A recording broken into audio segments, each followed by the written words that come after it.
I have a royal ink pen. Pure silver. Thank you very much, Tommy. Would you like to say something, or? Yeah. I'm back. How many of you were at the convention? What? In Chicago. Chicago? No? Oh, good. Everything I say is new then. How many of you have seen the speech? Yes. Yes. Thank you. You've seen the speech. Thank you. Who else? Yes. Thank you. Still standing. Still standing. Still standing. Still standing. You seen it? Yes. On YouTube. You watch the video? Watch. Thank you. You watch. Thank you. Thank you. It's such a baby. I know you did. Thank you. Thank you. Thank you. From a distance. Thank you.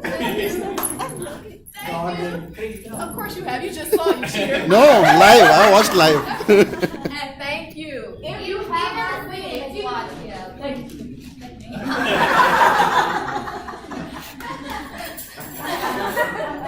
If you have not seen it, I encourage you to watch it. It's on YouTube and it's called Still Standing. If you search up Ramona J. Smith or World Champion of Public Speaking 2018, it'll pop up. We're trying to get it to like 500,000 views. We're at 250,000 right now. So I need your help with watching it, and make your kids watch it, and make sure your husbands watch it, and make sure everybody watches it. So I've been with Toastmasters for about 8 years. And this was my third attempt to compete. The first time I competed was in 2015, where I made it to the district level, and I placed third in the district level. The second time I competed was in 2016, and I didn't make it out of the club level. How many of you have competed before? Oh, wow, that's awesome. Good, okay. So one of you might be next year's champion. Wow.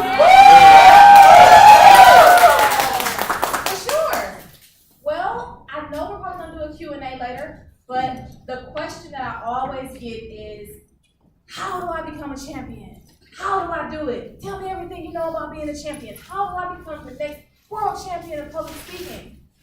And my answer to you is, I don't know. I have no idea. Because this year when I went in, I didn't go in thinking about the trophy.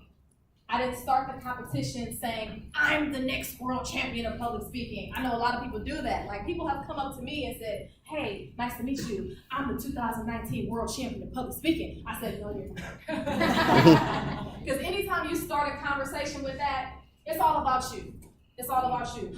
The message that I've been getting as far as sharing my story is that if you have your ego involved initially, you probably won't make it very far. If it's all about you, and what you want to do, and how you're going to win, and how you're the best, and everybody's going to be wanting you to come to their club, then the title is not for you because your heart is not in the right place. When I went in 2015, I said, yeah, I'm the best because I won at the club level, and the area level, and the division level, and I'm at the district level. I'm going to win today. And then when they didn't call my name for first place, I was crushed. I was sad, I was hurt, because I put all my eggs in the winning basket. In 2016, the only reason why I competed was because I wanted to win. And I didn't even make it out the first round. But when I went in it to just have fun, and to just learn, and to just experience it all, and to meet new people, that's when I kept rising. That's when I kept rising. When I took myself out of the equation. When I lived in the moment. When I just accepted it for whatever it was going to be. Very similar to my experience here in Dubai so far. I just got here last night. But I didn't have any expectations. Because Americans have this perception of Dubai that everybody drives a Ferrari. They're probably going to come pick you up in a Rolls Royce. Like, it was a Nissan. A very nice Nissan. But we have this perception of Dubai that it's just like outlandish. But I didn't take that with me. I said, whatever happens, let it happen. I'm going to have fun either way. And I just left a program that just, I almost cried in the car, but I didn't want to. Balaji would see me crying. Like, what's wrong? Nothing. You guys love me so much. No. I don't get this kind of love back home. But I said that to say, I didn't come to Dubai with expectations. I have high hopes of myself, and I'm going to present myself. And even if I'm talking to 2 rats right there, we're going to have some fun. I didn't have any expectations, and it's just beyond anything I could have dreamed of. So if you're trying to compete, just do your best, of course. Have a speech that's going to touch people. Have a speech that shares your story. Have a speech that's outstanding. But don't enter the contest just to win. What's the why behind it? If you became the world champion of public speaking in 2019, how are you going to serve? What is your purpose? What are you going to say to the audiences that want you to just speak to us? Just say anything. What are you going to say? Are you going to start with, I'm the winner and you all lost? That means I'm better than you. I'm better than 30,000 people because I have a big shiny trophy. Is that your why? Is that your purpose? No. I hope not. Because if it is, I don't think you're going to make it very far. And even if you do get that title and you have that attitude, I don't think a lot of people are going to want to invite you to their clubs because it's going to be all about you. Before I leave here, I don't mind taking a picture with each and every one of you. I don't mind signing, I don't mind conversing, whatever the case may be. But if it was all about me, I would come in here. I don't know you, I'm not touching, slap fives, I'm not touching you, get some hand sanitizer. Let me sit over here, way back in the back, because it's all about me. I'm the queen, she's not queen, I am, I just won. And as soon as I'm speaking, I'm out, bye, thank you. Don't let it be all about you. So how can I serve you? When we have the Q&A, please, if we have time for it, please ask me questions. Ask me something that you are really unsure about. Ask me about what tips I have. I cannot give you a secret recipe or a secret formula for winning because I don't have it. I cannot guarantee that if I coach you or train you that you can win. But what I can guarantee is that if you be your genuine and authentic self, win, lose, or draw, you're going to grow. You're going to learn. You're going to become a better person every time you compete or even every time you set foot inside a Toastmasters meeting. Because you're open, because you're honest, because you're a vessel, and you're allowing somebody to pour into you. So I just want to reiterate the fact that I'm here for service. Now that I have this title, I'm here for service, anything that I can do to help you, and I'm here for hope. It's a lot of women in here. And women, this was our year. I don't know if you heard, but 3 women took first, second, and third. Yes, class. Yes. A lot of ladies in there. So if you were not empowered, and I'm not going to leave you out, fellas, I'm coming back to you, trust me. And if you're not feeling empowered by the fact that the top 3 speakers in the world are females, I don't know what's empowered. And females of color. I'm African American of African descent. Sherry is from China, and Anita Faye Taylor is of African descent as well. So any negative stereotypes that we had about women of color or women in general, we just crushed them and stomped on them and threw them out the window. Because 3 women of color are the top 3 speakers in the whole wide world. So ladies, my challenge to you is if you had a goal in Toastmasters or in your lives in general that you have not accomplished, this is the year we're expecting you to come through. This is the year of expectancy for women.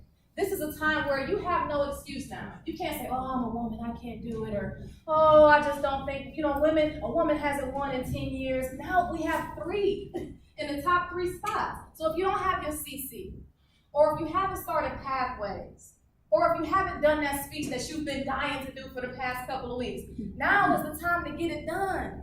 We're expecting that from you now because now women are looked up to now. We're the leaders. We are the ones who have those top 3 places, and so people are expecting great things from us. And I'm expecting great things from all of you. So if there is something in your life or in Toastmasters that you need to do, I challenge you to get it done. Ladies, this is our year. This is the time when we step up. This is the time when we rise up. This is the time where we come out of our shells. For the moms, this is the time we get a babysitter for the kids.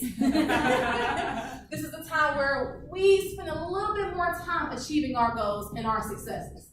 Like I said earlier, because you have the ability, even if you haven't birthed or you cannot birth for some reason, just because you have the natural ability to give birth, that makes you the closest thing to God on this planet. So please don't, I mean, we dressed up as queens, but we are queens already. As soon as we find out that we're a female in the womb, you're a queen. So I need you to walk in that. I need you to own that divinity. And I need you to step up and achieve those goals this year. Ladies, I'm expecting great things from you, and I can't wait to hear the reports of all the amazing things that you're going to do. Now, fellas, hey. Hey. I love y'all. Yeah. Y'all looking good. I'm not trying to steal nobody's husband. No, I'm not trying to. No. I just respect men. Because you see how they standing up? They are guards. They are protectors. If something go down in here right now, I bet you all the men, what? All the men are going to be ready. So thank you for your protection. Thank you for your provision. Thank you for your guidance, for your direction. We need that. Because a lot of women, we a little emotional. I know some logical women, but we emotional. So if somebody came over here right now and pushed me, I'm ready to fight. But my man, Balaji's going to be like, no, let's just leave. I'm like, no, let me get up. He's like, no, we are. Let's go. So thank you for your logic. Thank you for raising our sons to be men. Thank you for showing our daughters that they don't need a bad man because they have dad or papa. Thank you for the love that you give us. Thank you for being by our side. Thank you for standing up to us when we feel weak. Men, we need you so very much. We need you to uplift us and tell us we're beautiful. We need that kiss on the forehead sometime just to make us feel special. So men, I love you so much. Please continue to uplift us. Thank you for dealing with our mood swings and our gossiping and our talking and our shopping and spending all your money. Thank you so much. And men, we need you to lift us up. Thank you for opening the doors years ago because women couldn't even compete until the 70s. But I know somebody's husband said, my wife wants to compete. And she can't. But she's a great speaker, but for some reason she can't compete. So I know it was some men behind the push to even let women compete back in the 70s. So thank you, men, for your voice. Thank you for your strength. Thank you for your masculinity and for your dominance. We appreciate you. I love you all so much. This is the year of empowerment. Ladies, I'm expecting great things. Thank you all.